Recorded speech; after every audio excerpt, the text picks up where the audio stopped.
Bonjour à tous. Aujourd'hui, on va reparler du firmware Extreme. Donc, on va voir comment réinstaller le firmware en question sur votre Flipper Zero. D'accord? On verra aussi surtout quelles sont les nouveautés de la version du 9 décembre 2023 qu'apporte le firmware Extreme. Alors, il faut savoir quand même que le firmware Extreme, il met un petit peu de temps à sortir ses versions de release. Donc, on va voir notamment comment accéder aux versions de développement. D'accord?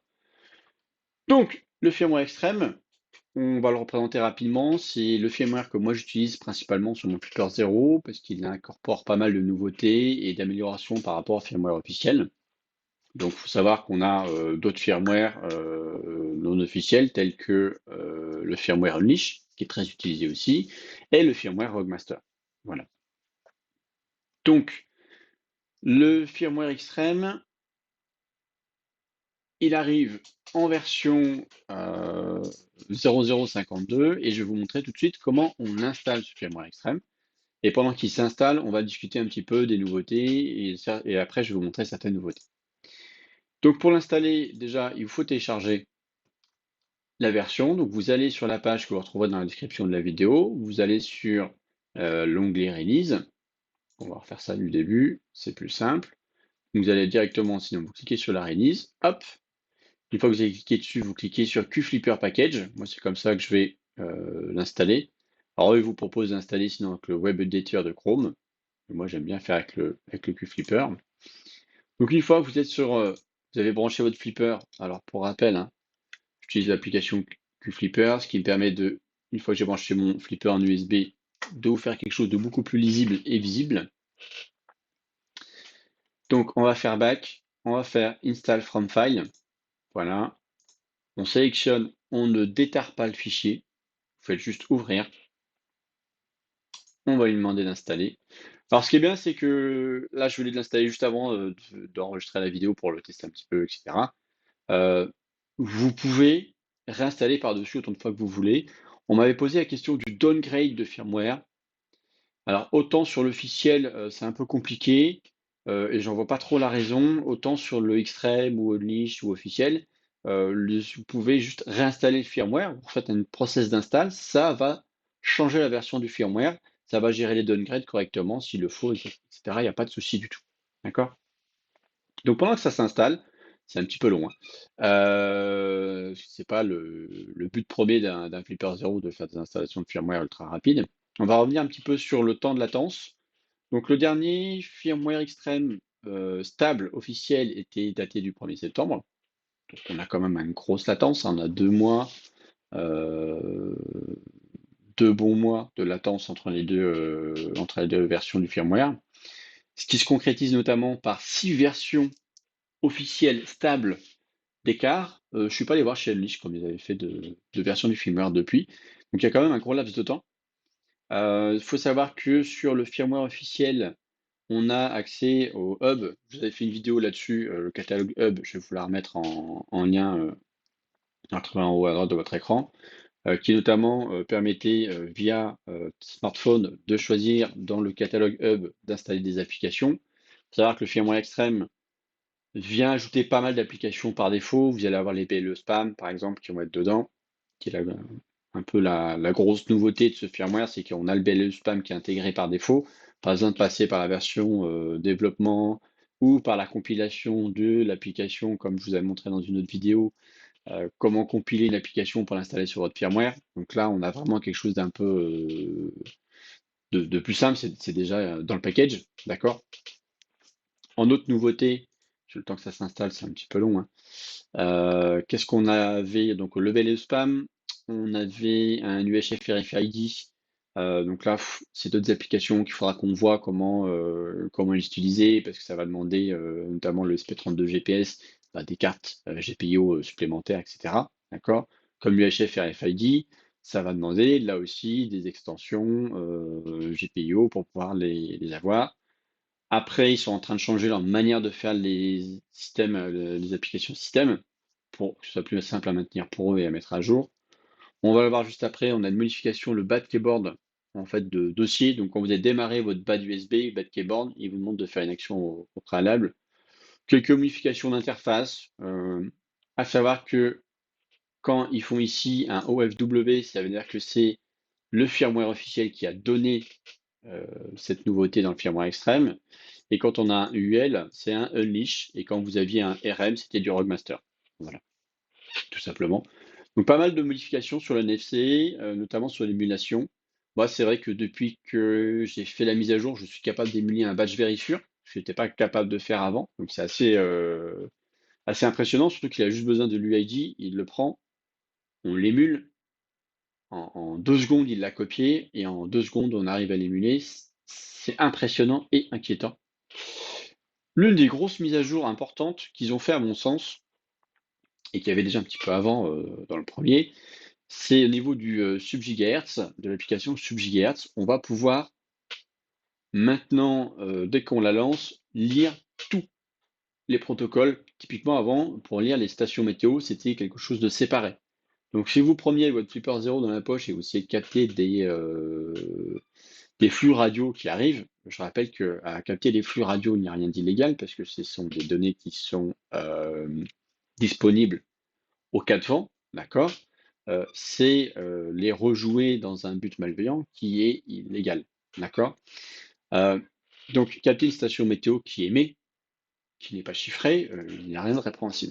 Et donc, du coup, le sub-gigahertz, maintenant, plutôt que de lancer une weather station par la station météo, etc., eh ben, vous lancez tout directement dans cette application et elle fait plus de distinction, plus besoin d'avoir d'autres éléments. D'accord? Et vous voyez que notamment sur SubGigahertz, il y a pas mal de choses qui ont été incorporées du firmware Unleash, notamment le support de portail FAC, sauvegarde d'options, permettre de faire des resets par défaut.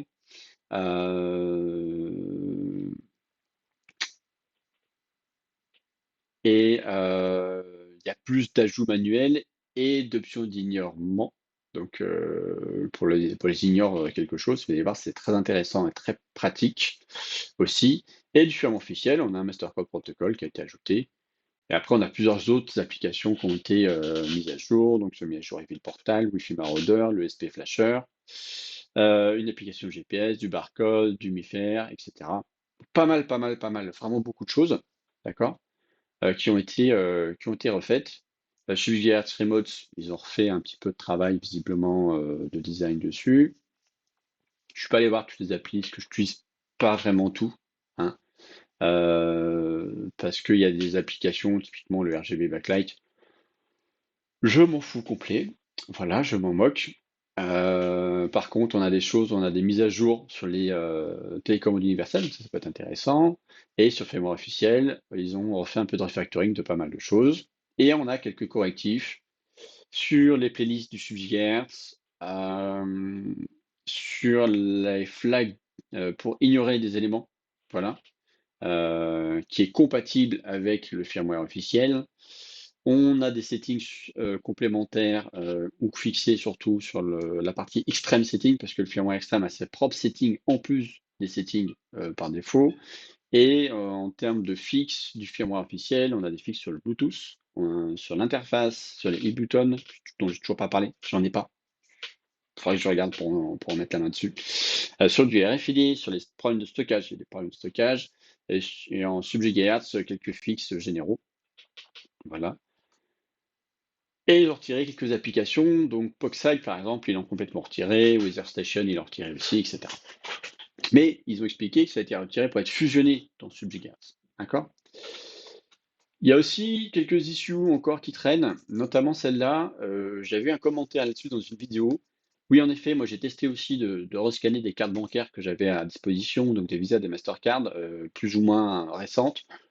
Je suis allé sur des trucs un peu anciens, j'ai que du fail. Là, j'ai plus rien, j'ai plus le numéro de carte, j'ai rien du tout. Donc là-dessus, on a un fail qui est présent. Donc on va voir un petit peu le pourquoi du comment et comment ils vont pouvoir corriger ça. Alors, pendant que je discutais et que je vous expliquais un petit peu tout ça, donc la mise à jour c'est terminé. Donc ici, pour rappel, ce que vous voyez à l'écran, c'est exactement ce qu'on a sur le Flipper 0. Si je me mets là, de manière pas très lisible, on devine qu'il y a le même petit chat qui attend juste qu'on fasse OK ici, pour dire OK, c'est fini. Donc là, maintenant, on est bien sur le firmware Extreme, nouvelle version. Donc, comme je le disais, ici vous avez des settings, mais vous avez aussi les settings du firmware extrême qui sont là, d'accord? Vous pouvez changer dans le protocole, par exemple le main menu. Moi, ce que j'avais fait, j'avais ajouté une application et vous pouvez, ah, d'accord, je vais me faire avoir. Donc par exemple, j'avais ajouté hop, le Mood Shaker. Le Mood Shaker, si je vais cliquer sur Remove App, hop, elle disparaît. Donc je vais aller ajouter une main app qui est sub gigahertz. Voilà, ça sera quand même un peu plus sympa qu'elle revienne. Et je vais la déplacer, je vais la remettre en deuxième position, parce que j'aime bien qu'elle soit en deuxième position. Donc c'est-à-dire que si je ressors, donc il reboot pour appliquer les bonnes les changements qu'il a fait, parce qu'il a changé le menu principal. Donc là, on voit que mon sub gigahertz, il est arrivé en deuxième position. Donc c'est parfait. Ça, c'est pas l'élément ultra important. Ce qui est vraiment important que je voulais vous montrer, c'était deux choses, trois choses en fait, qui sont vraiment importantes dans la mise à jour du firmware extrême. Donc pendant que je prépare la caméra numéro 2, voilà. Hop, donc ici, la première chose importante, donc mon deuxième téléphone est bien connecté à mon flipper, d'accord? Et ce qui est vraiment important, alors pour l'application sur mobile, il considère toujours il y a un problème, que je ne suis pas sur le dernier firmware. Et ce qui est vraiment important et intéressant, c'est ça, c'est qu'ici en fait, l'avantage de mettre à jour régulièrement le firmware extrême aussi par rapport au firmware officiel, c'est qu'on va pouvoir ici retrouver l'accès au hub, au catalogue complet du firmware extrême, enfin, du Flipper Zero, pardon, du catalogue officiel, et pouvoir rajouter des applications. Typiquement, on va pouvoir essayer de rajouter celle-là, Temperature Sensor Reader. Donc ça c'est pareil, c'est un petit sensor que je vais essayer de me procurer parce que ça m'intéresse pour être capable, avec le flipper, d'aller pièce par pièce, pourquoi pas, de faire une détection de taux d'humidité. Si on a des questions là-dessus, etc. Donc, ça c'est vraiment important. Il n'y a qu'un regret par rapport au Hub Catalogue, je ne sais pas s'ils ont prévu de le corriger par la suite, et si c'est possible, c'est que typiquement quand vous avez, donc là il a dit qu'il l'a fait, quand vous avez des applications qui sont installées ici par exemple, je pense que là il n'a pas réussi, vous allez pouvoir faire un update, en fait l'update ne fonctionne pas, tout simplement. Voilà. Donc ça c'est franchement l'aspect dommage. L'update ne fonctionne pas. Et deuxième chose que je voulais vous montrer, tant que je l'ai sous la main, c'est ici. Donc, je vais sortir de là. On va aller dans bas d'USB. Donc, dans bas de keyboard. Voilà, là, quand vous le démarrez, il va vous demander est-ce que vous voulez changer de folder. On va mettre Yes. Et donc là, par exemple, je vais reprendre une démo Android. Et là, c'est bon, il est prêt à jouer. Voilà. Et quand on va reprendre le démo folder, le pad keyboard, pardon, il ne demande plus l'élément parce qu'il a repris le bon dossier. En effet, il y a un petit changement de dossier. Bon, c'est pas l'élément embêtant de l'année, mais ça fait quand même un petit peu pas mal de choses à faire en plus. Enfin, une petite chose à faire en plus. Ça fait quelque chose qui est un peu plus embêtant au niveau de la manipulation, la première manipulation initiale. Donc là, normalement, il aurait dû m'ajouter l'application, mais j'ai vraiment l'impression qu'il ne l'a pas fait. Donc on va aller voir dans le GPIO. Elle s'appelait comment? Thumb Sensor, je crois. Alors si elle n'a que ce nom-là, Thumb Sensor Reader.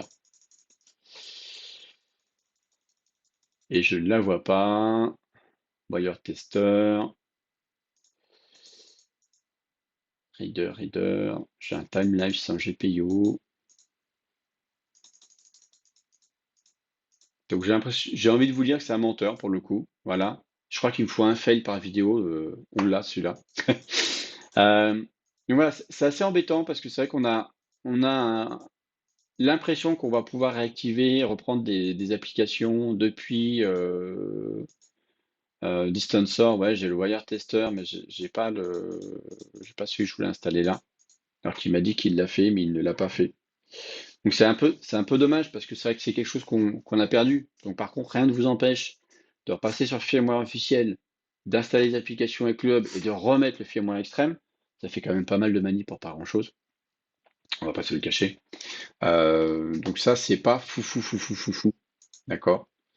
Donc, par contre, en nouveauté, qui moi m'intéresse vraiment, c'était donc, on va se mettre en lecture et on va attendre un petit peu, normalement 30 secondes, 30-40 secondes, le temps qu'il capte quelque chose. Oui, donc là, je viens d'essayer de le réinstaller. Il veut pas s'installer sur le flipper. Pourquoi pas? Admettons.